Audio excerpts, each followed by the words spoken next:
ZYH 754, 870 kHz, AM.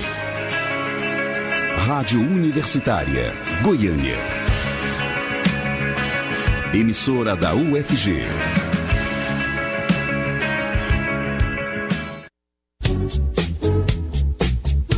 Começa agora o Jornal das 6.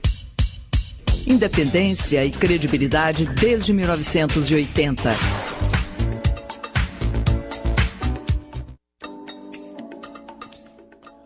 Boa noite, agora são 6 horas e está começando o Jornal das 6. Eu sou Delfino Curado, fico com você até às 6h30 da noite. Você pode nos ouvir pelo rádio ou pela internet. No rádio, a sintonia é 870 AM ou através do site www.radio.ufg.br. Você pode também baixar o aplicativo para celulares Minha UFG. E por meio da série De Olho no Voto, o Jornal das 6 apresenta uma série de reportagens e entrevistas com especialistas que discutem temáticas fundamentais para o Brasil e que são pauta na campanha eleitoral em andamento. Jornada Universitária nas eleições 2018. De Olho no Voto. E hoje nós vamos tratar do tema política nas eleições com o professor Pedro Célio Borges, da UFG. Ele conversou com a jornalista Silvânia Lima.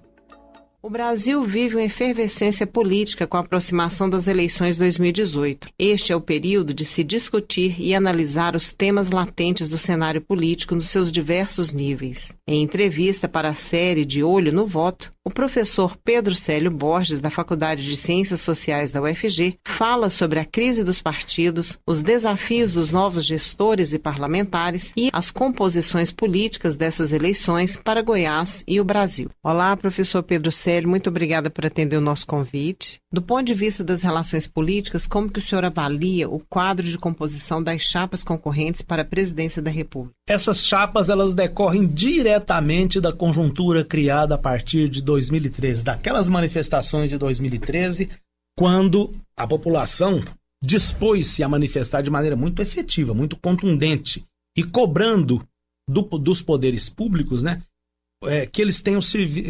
serviços mais úteis à população, menos precários, no setor de saúde, de educação, de cultura, né? No setor de exportação, no setor de valorização dos preços dos produtos alimentícios. Então, tudo isso que é tarefa do poder público, uma precariedade total, isso foi muito denunciado, né? E, ao mesmo tempo, a denúncia da corrupção. Então, nós vemos que o debate hoje ainda passa por esses temas. E, no meio do caminho, nós tivemos o próprio impeachment da presidente Dilma e a estruturação desse modelo de governo que está aí e que deixou o país pior ainda. Um país praticamente inerte em relação aos problemas que estão crescendo, sem capacidade de reação do sistema produtivo e sem que os trabalhadores voltem a ter confiança no sistema político e nas formas de associação. Em função disso, né, eu acho que as diferentes correntes políticas que procuraram traduzir esse momento, elas foram se afunilando, mais ou menos, bem ou mal, né? E algumas delas procuram trazer esse sentido de renovação. Mas isso de maneira muito indefinida, muito imprecisa e com um cruzamento com as vontades populares que vem desde essa outra época, de 2013, né? Muito difícil de engrenar no rumo de um projeto de desenvolvimento positivo para o país. O grande exemplo dessa dificuldade está no fato de que boa parte daquela demanda por mudanças e por correção das instituições desembocou num comportamento de raiva, de beligerância, de intolerância, de impaciência. E que uma das candidaturas traduz isso, ou, aliás, mais de uma candidatura tenta traduzir isso. E o que me assusta hoje é que uma delas consegue um adensamento eleitoral expressivo, mostrando que esse tipo de comportamento, o comportamento da raiva e da beligerância, pode se transformar num projeto político de âmbito nacional. Acho que o Bolsonaro ainda não é o elemento que vai dar uma formatação definida para essa base social. Mas ela existe e ela está se adensando aí. E as outras candidaturas são aquelas que seguem as tentativas que vinham da experiência anterior e que estavam catalisadas nos projetos de social-democracia do PSDB e de social-democracia pela esquerda. lideradas pelo PT e seus aliados. Então estão aí, alguns tentando se diferenciar. Eu enquadro como expressão completa da velha política, da política tradicional por si só, que advoga a luta política como uma mera luta de poder, que é essa que deu sustentação ao governo Temer e tenta uma candidatura aí sem nenhum tipo de projeto. Pode agradar a direita, a esquerda, agradar aos raivosos, ou dispõe-se a negociar inclusive com a esquerda também, né? E que gera essas candidaturas avulsas de vários tipos aí. E temos um outro quarto tipo, que são aqueles que representam ou querem representar o novo, a inovação, por si mesmo, como se fosse uma mera palavra. E essas têm muito mais dificuldades, porque não tem enraizamento social. Na verdade, nós não temos muitas novidades nesse quadro, não é isso, professor? Não temos de maneira alguma. Se você pensar bem que o Lula, na cadeia, desde a primeira semana de agosto, quando ele foi preso, né? E passou o mês de agosto inteiro, até que tenha vindo a sentença definitiva que impugnou a sua candidatura de maneira total. Nesse período de agosto, em vez dele perder voto, a votação dele aumentou. As intenções de voto nas pesquisas aumentaram. Era 34%, 35%, passou para perto de 40%. E ele na cadeia ainda, sem comunicação direta com o grande público. Quer dizer, a população explicita um desejo de mudança e renovação, mas ainda fica apegada a uma memória do passado recente em que ela se viu em condições melhores das que as que estão aí. O antagonismo imediato a isso é aquela postura da raiva e da beligerância, a do Bolsonaro. E no meio do caminho, o restante da política tradicional fica completamente sumido, sem condições de dialogar com a população. Imagine você a expressão e a capacidade de estrutura, força estrutural, econômica, financeira que tem a candidatura Alckmin. Mas ela não sai do lugar, ela não chega a 10%. Não dá conta de conversar com a população, de mobilizar, de tocar o sentimento da alma coletiva do brasileiro. Com esse impedimento da candidatura do Lula, o que você acha que pode acontecer? Uma eleição, um processo eleitoral, ele é um rito. O processo eleitoral é um rito. Então a minha sensação é de que esse rito vai ser cumprido, vai ser realizado. E agora, livre desse embaralhamento que a figura do Lula, a candidatura do Lula, estava inserindo nesse ritual aí. Então agora os candidatos vão tentar trabalhar em cima da herança que o Lula deixa, esses quase 40% de intenção de voto fiéis ao Lula, vão trabalhar em cima dele. Acho que o candidato Haddad é o que sai em melhores condições de trazer para si essa postulação. E eu acredito que esses 40% não têm os mesmos motivos, não é algo assim homogêneo e unificado. Uma boa parte pode se deslocar para candidatos mesmo à direita. O Bolsonaro pode pegar uma pequena fatia, o Alckmin uma fatia talvez um pouco maior. E uma boa parte desses aí podem ficar. Se não tem o Lula, então nenhum serve. Quer dizer, também o voto nulo e branco, ou seja, a negação do sistema eleitoral pode acontecer. Nós corremos o risco de não ter eleições ou de próximo presidente ter sérias dificuldades para governar? Eu acho que sim e não, pelo seguinte, eu acho que o risco de não ter eleições, eu não vejo, é algo muito distante. As eleições devem acontecer, esse rito deve se confirmar. Agora, sim, as dificuldades do próximo governante são óbvias, estão colocadas aí. Seja ele já entra com duas tarefas muito difíceis. Uma no âmbito do administrador. Estabelecer um plano de política macroeconômica que tenha como alvo primeiro e principal a recuperação da capacidade produtiva de maneira a gerar emprego. Esse deve ser o alvo. Do ponto de vista do administrador, esse é o desafio. E de outro lado, né, o desafio dele como liderança política. Conseguir fazer com que o país vire a página. Trazer para o povo brasileiro uma mensagem de reunificação. Uma mensagem de olhar para frente.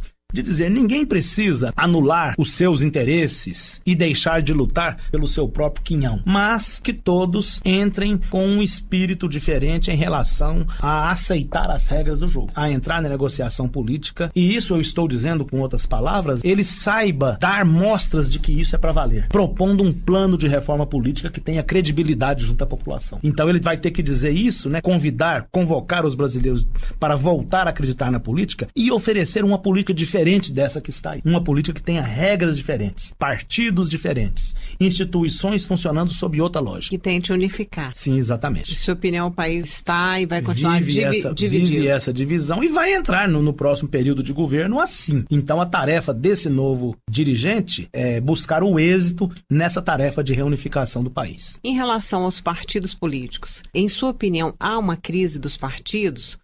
Ou as pessoas não se baseiam mais pelo partido, ou essa é uma ideia que não procede? A crise dos partidos é real. Como cresceu o discurso e as denúncias de que os partidos são ilegítimos, não representam, não fazem mais do que jogos de cúpula, longe do povo, né? E são ninhos de interesseiros, de carreiristas. Essa noção cresceu muito. Por outro lado, você vai observar, se você pega um retrospecto das últimas 10 eleições no Brasil, ou das últimas 5 eleições, para não ir muito longe, né? Você vai ver que os percentuais de voto nulo e branco cresceram muito.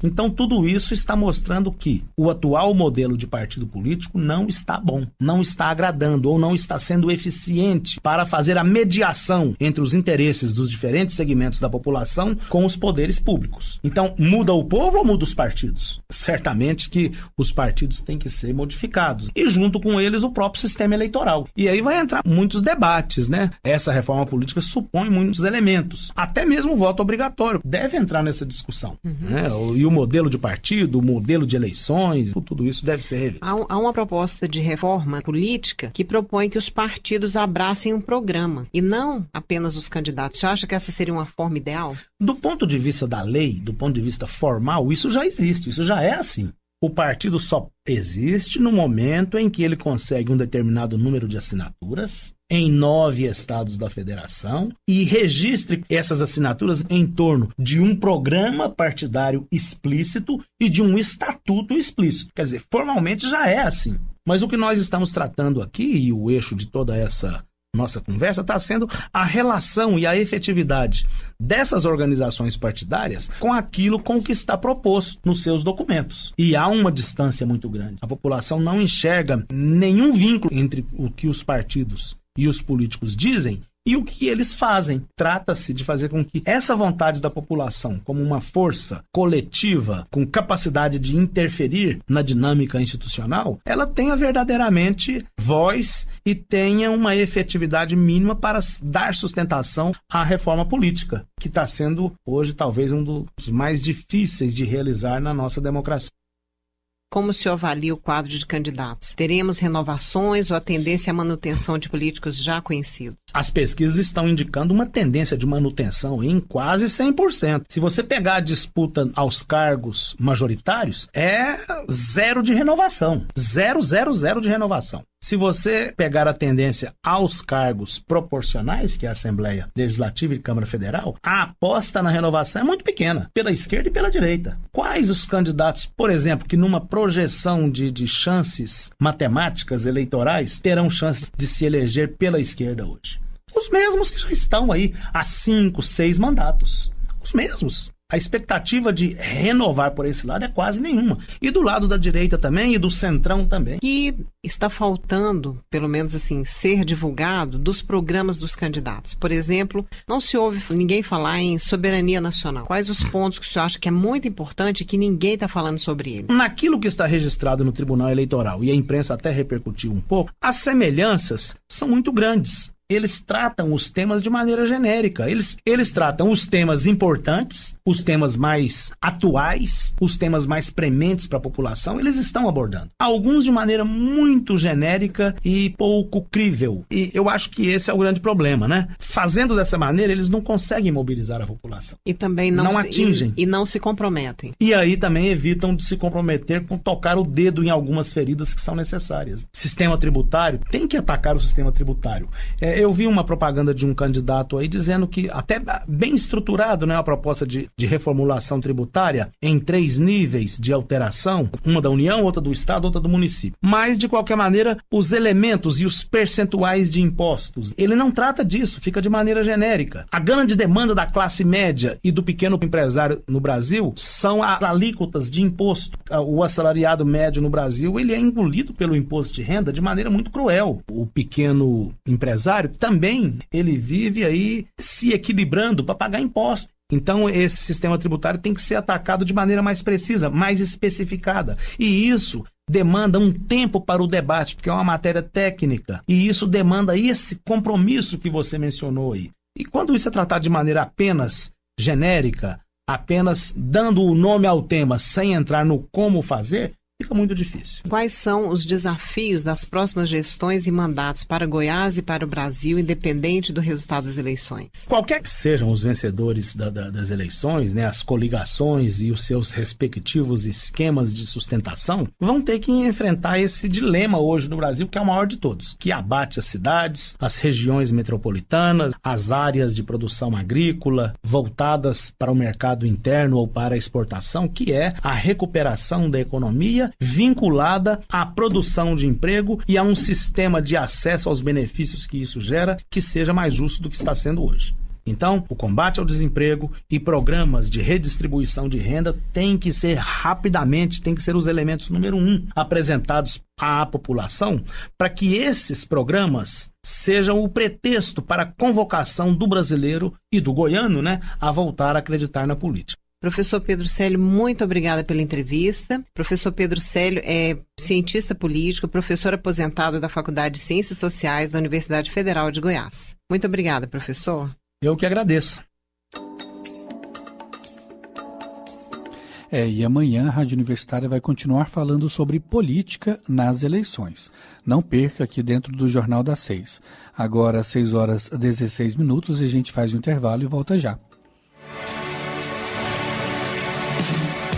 Jornal das 6, nas ondas da Rádio Universitária desde 1980. Sintonize. Coligação Goiás Avança Mais. PSDB, PSB, PSD, PTB, PPS, PPR, Solidariedade, TV, Rede, Patriota e Avante. Querer colocar uma mulher num cargo acessório para utilizar o 30% na chapa majoritária, eu prefiro utilizá-la na chapa de deputado estadual. Utilizar. Segundo o dicionário, significa fazer uso, usar. Quando o Caiado disse que preferia utilizar as mulheres, ele estava mostrando exatamente o seu pensamento machista. Esse é o tratamento que Caiado sempre deu a nós, mulheres. Ficamos indignadas e isso é revoltante. Vote nos candidatos do PP. Meu compromisso é de fazer política séria e competente. Uma política baseada na ética, no compromisso social, na participação popular e na defesa dos direitos da cidadania.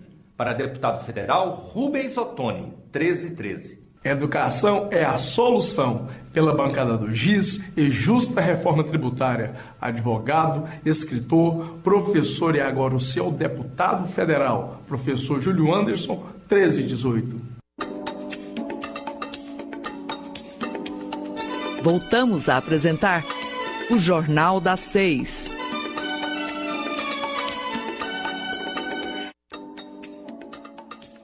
Seis e 17 agora em Goiânia, e avançam em todo o país as políticas públicas para os idosos.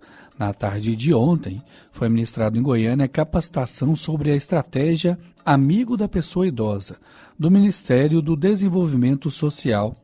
O evento ocorreu no auditório do SESI, região central de Goiânia. A jornalista Silvânia Lima esteve lá e tem detalhes. 1 milhão de idosos a cada ano. É nesse ritmo que cresce a população idosa no Brasil, de acordo com dados do Instituto Brasileiro de Geografia e Estatística, o IBGE. A estimativa é que esse segmento da população dobre e seja maioria nos próximos 30 anos. A realidade impõe a criação de mais políticas públicas que garantam cidadania à pessoa idosa. Um exemplo desse esforço é o programa do governo federal Estratégia Brasil Amigo da Pessoa Idosa. Agentes de diversos órgãos e instituições da capital e do interior, interessados na implantação do programa, estiveram reunidos ontem para uma capacitação ministrada pelo diretor de atenção ao idoso, Leonardo Milhomem. E ele explica como funciona o programa que busca a adesão dos municípios, de ONGs e da iniciativa privada para uma espécie de rede de proteção ao idoso. A Estratégia Brasil Amigo da Pessoa Idosa é uma iniciativa intersetorial do Ministério dos Direitos Humanos, do Ministério do Desenvolvimento Social e do Ministério da Saúde, juntamente com a Organização Pan-Americana de Saúde, da Organização Mundial de Saúde e do PNUD, das Nações Unidas, para promover ações nos municípios que promovam o envelhecimento ativo, saudável e sustentável da população idosa brasileira. O que constitui efetivamente esse programa? Como que vai ser dado esse apoio aos municípios? São política de fomento. Então a gente incentiva os municípios a implementarem diversas ações em 8 dimensões da vida da população idosa que permitam com que ela tenha um envelhecimento melhor. Então a gente certifica os municípios que avançam nessa estratégia, além de oferecer o apoio técnico, principalmente para que elas possam fazer o diagnóstico da população idosa e o plano municipal da estratégia. As pessoas que podem ser beneficiadas com esses programas são pessoas a partir de que idade? Então, a gente trabalha com a população idosa, considerando o Estatuto do Idoso, que é a população acima de 60 anos de idade. A gente sempre visa focar as nossas ações neste público e principalmente na população idosa mais vulnerável, aquela que está cadastrada no Cadastro Único de Programas Sociais e também do Bolsa Família ou do Benefício de Prestação Continuada, que é um público prioritário no nosso entendimento. Essas ações, elas não são apenas o desenvolvimento social, são também da garantia de direito, também que garanta participação, educação, inclusão, não só inclusão do ponto de vista de estrutura física, mas também a inclusão atitudinal e, por último, mas não menos importante, também da assistência, garantir os direitos que ela tem aos serviços e programas da assistência social. Qual que é a estimativa da população idosa no Brasil hoje? Hoje o Brasil conta com cerca de 30 milhões de pessoas idosas, o que corresponde a quase 15% de sua população. Esse é um número que vem crescendo todos os anos, são mais de 1 milhão de pessoas que ficam idosas todos os anos no Brasil. Então a gente tem esse incremento e a gente já tem estimativa oficial do IBGE de que cerca de 30% da população será idosa lá entre os anos de 2050 e 2060. Ou seja, significa dizer que cerca de 70 milhões de pessoas serão idosas. Eu sempre gosto de lembrar que na década de 70 a gente tinha a música, né, que era 90 milhões em ação. Veja, 90 milhões era a população total do Brasil na década de 70. Nós teremos cerca de 60 a 70 milhões de pessoas idosas na década de 50 ou 60, quando a gente chegar lá. Então é um número muito grande e a gente está envelhecendo também num momento ainda que o Brasil não conseguiu superar ainda suas desigualdades. Isso faz com que a população ainda envelheça sem ter todos os seus direitos garantidos, condições de um envelhecimento digno, né, de um envelhecimento saudável, de um envelhecimento cidadão. Então, atualmente, 30 milhões de brasileiros idosos. Esse programa pretende atingir quantos milhões? A estratégia é uma política de fomento, então a gente não tem necessariamente a contabilidade de quantas pessoas serão atendidas, porque para outros programas atendem essa necessidade, como Bolsa Família, como o BPC ou como os programas do SUS e da educação. O nosso caso é fomentar para que as cidades, de modo geral, sejam mais amigáveis às pessoas idosas, em vários dos aspectos que circundam a população. Esses tipos de iniciativa, como acessibilidade, como transporte público, como garantir a alfabetização ainda, são ações que a gente visa promover de modo que a população idosa seja mais atendida em suas peculiaridades. Isso tudo é muito difícil da gente mensurar, mas a nossa meta, em termos de número, é chegar em 500 municípios. Hoje nós já contamos com cerca de 200 municípios que já aderiram à estratégia. O que o município tem que fazer para aderir à estratégia? Bem, a estratégia se constitui, num primeiro momento, pela adesão. É uma adesão muito simples, que basta acessar um sistema. O prefeito preenche um termo padrão, de mais ou menos uma página, e insere lá no sistema o termo devidamente assinado. Após isso, ele indica 3 servidores da prefeitura, para que eles possam fazer gestão da estratégia, e a estratégia a partir de então passa a seguir alguns passos. O primeiro passo é constituir o Conselho Municipal dos Direitos da Pessoa Idosa, depois tem que fazer uma capacitação, essa pode ser presencial ou à distância, depois tem que fazer um diagnóstico e um plano. Esse plano tem que então se transformar em lei e as ações do plano devem ser executadas, respeitando as peculiaridades, as necessidades e as dificuldades de cada município. Leonardo, essa é uma política pública, né? O governo está acabando, está por questão de meses. Como você vê essa área de assistência ao idoso para o próximo governo? Por exemplo, esse é um item contemplado nos programas de governo dos candidatos? A gente percebe que alguns candidatos têm falado na questão da população idosa. Nós, enquanto servidores públicos, né, eu, servidor público federal e de carreira, nós temos que prezar pela continuidade das políticas públicas, das boas políticas públicas, e para nós o importante é que a estratégia ela é constituída de um decreto assinado pelo presidente da República, juntamente com 3 ministros da Saúde, do Desenvolvimento Social, dos Direitos Humanos, e isso faz com que ela tenha uma garantia também. Nós trabalhamos com um comitê gestor que envolve esses municípios e organizações internacionais. Então isso dá força para que a estratégia avance e possa se consolidar ao longo do tempo, né? Desde a adesão ao programa em maio deste ano, Goiás cresce no número de municípios participantes da estratégia Amigo da Pessoa Idosa. Entre eles está São João da Aliança, que enviou a secretária de Assistência Social para o treinamento. Maria da Conceição Batista de Araújo relata o que o município espera do programa.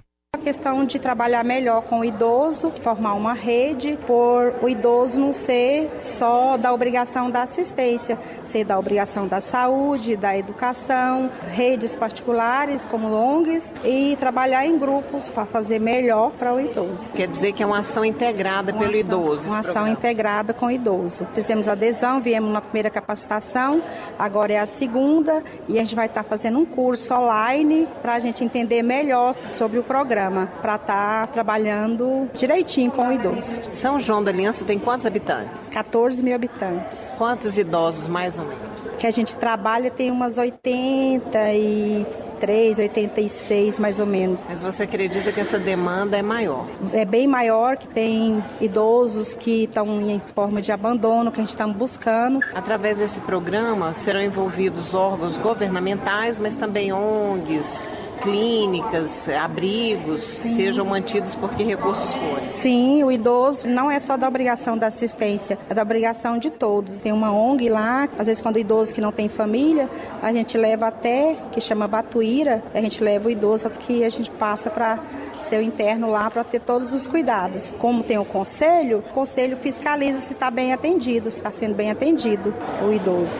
O que você percebe desse público, dessa faixa da população? Está bem influenciado, está sendo muito bom esse programa por ter essa rede, e essa rede é muito bom para poder estar trazendo mais obrigação das ONG trabalhar com os idosos também. E está sendo muito bom esse programa. Vocês sentiram alguma melhora nos idosos quando começaram a trabalhar e a própria receptividade deles nas famílias? Sim, só o carinho que a gente está passando para eles é muito importante. O que eles precisam é de carinho. Quando a gente passa a conversar mais com eles, até a depressão diminui por uma forma de carinho que a gente está passando. Silvânia Lima para a Rádio Universitária. Ouça o Jornal das 6 também pela internet no site da Rádio Universitária ou pelo aplicativo Minha UFG. Vote nos candidatos do PT. Olá, sou Nelson Galvão. Defendo uma administração pública de qualidade para todos e ágil no atendimento das pessoas. Peço o seu voto de confiança. É Cátia Governadora, é 1310. Educação é a solução. Pela bancada do GIS e justa reforma tributária. Advogado, escritor, professor e agora o seu deputado federal, professor Júlio Anderson, 1318. Isabel Cristine, 1307. Contra a intolerância religiosa e respeito à diversidade.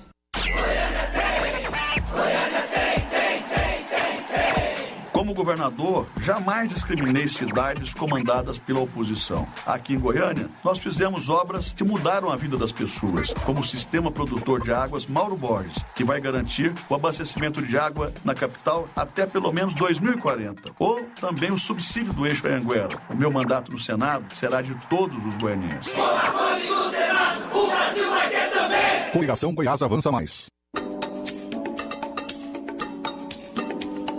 Voltamos a apresentar o Jornal das 6.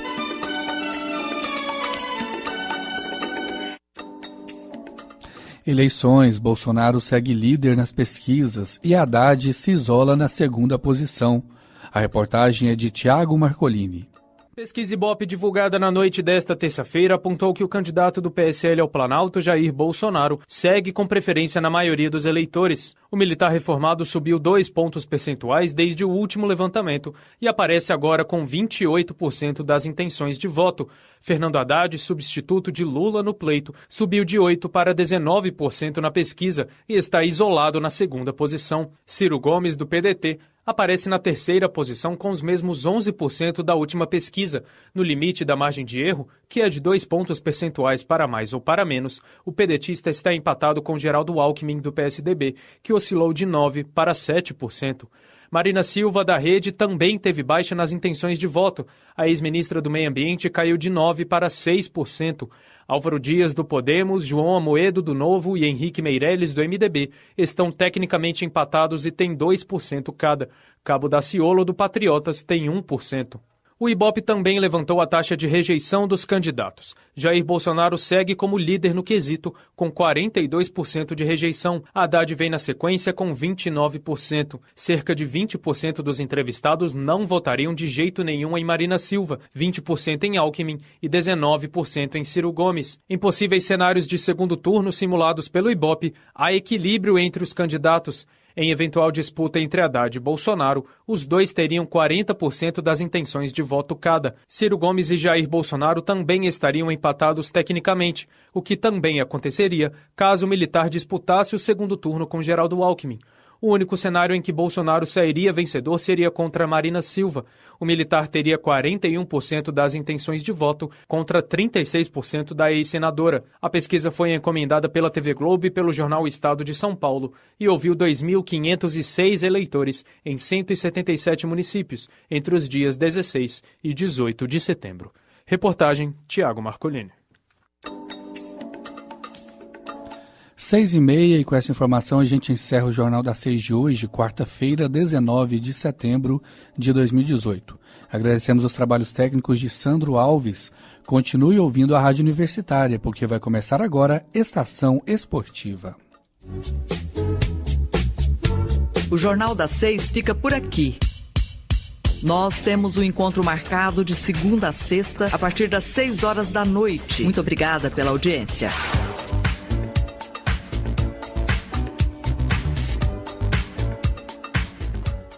Coligação Goiás Avança Mais Um. PTB, PR, PPS, PSB, PSDB, PSD, Solidariedade. Quero reafirmar mais uma vez o meu compromisso de que o presidente da República não vai mandar meu mandato. Eu estarei sempre a serviço do interesse público, na luta por justiça social no nosso país e, acima de tudo, uma luta implacável contra a corrupção. Por isso, eu quero seu voto. Elias Vaz, 4040, deputado federal. Elias Vaz, deputado federal.